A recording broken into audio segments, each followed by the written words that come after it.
Hi hello, എല്ലാവരും ചായയൊക്കെ കുടിച്ചോ? എനിക്കിന്ന് പുട്ടും പന്നിക്കറിയുമാണ്.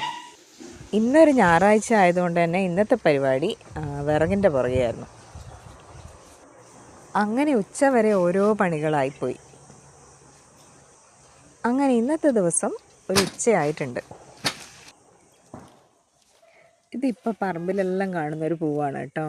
ഇതിൻ്റെ വേറൊരു ഓറഞ്ച് കളറിലുള്ള ഉണ്ടാവും, പിന്നെ ഒരു ബോൾ പോലത്തെ ഒരു റെഡ് കളറിലുള്ള ഉണ്ടാവും. അങ്ങനെ കുറേ ഈ ഒരു സമയമാകുമ്പോൾ ഉണ്ടാകുന്ന പൂക്കളായത്. ഈ ഒരു സീസൺ കഴിഞ്ഞാൽ പിന്നെ ഇതിൻ്റെ പൊടി പോലും കാണില്ല. മുമ്പെയൊക്കെ ഇത് പറമ്പ് നിറയെ ഉണ്ടാവുമായിരുന്നു.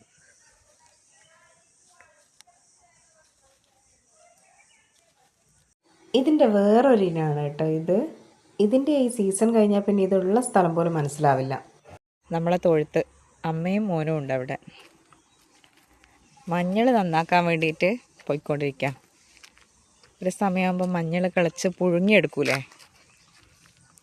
ആ പ്രോസസ്സ്.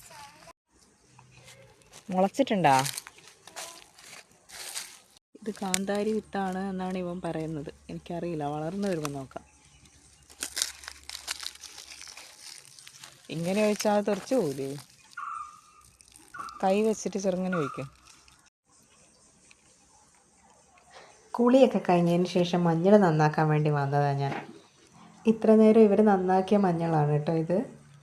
മഞ്ഞൾ നന്നാക്കുക എന്ന് വെച്ചാൽ അതിൻ്റെ കുണ്ട ഭാഗത്ത് നിന്ന് മഞ്ഞൾ ഓരോന്നായിട്ട് അടർത്തി മാറ്റി അതിൻ്റെ മണ്ണൊക്കെ കഴുകി കളഞ്ഞിട്ട് ഒന്ന് വെള്ളത്തിലൊക്കെ ഇട്ട് കഴുകി നന്നായിട്ട് ഊറ്റി വെക്കും. എന്നിട്ട് അത് പുഴുങ്ങും. അമ്മ ഇത് കുറച്ച് നേരമായിട്ട് ചെയ്യുന്നുണ്ട്. ഇതെല്ലാ വർഷവും നമ്മളിവിടെ ചെയ്യുന്നതാണ് കേട്ടോ. അത്യാവശ്യം വിൽക്കാറൊക്കെ ഉണ്ട്. നമ്മളെ ആവശ്യത്തിന് ഉപയോഗിച്ചതിന് ശേഷം ബാക്കി വരുന്നത് ഇത് വിൽക്കാറാണ്, ഉണക്കി പൊടിച്ചതിന് ശേഷം.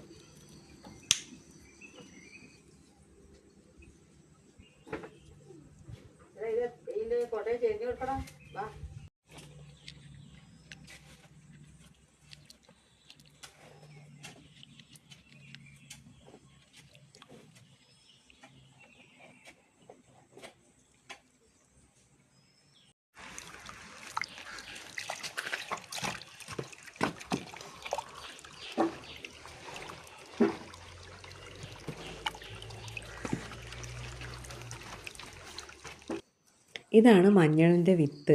ഇതാണ് നമ്മൾ മഞ്ഞൾ പറിച്ചെടുത്തതിന് ശേഷം അടുത്ത തവണത്തേക്ക് വിത്തായിട്ട് സൂക്ഷിക്കുന്ന സാധനമാണ്. ഇതാണ് നമ്മൾ നടാൻ ഉപയോഗിക്കുന്നത്. അപ്പോൾ ബൈ, അടുത്ത വീഡിയോയിൽ കാണാം.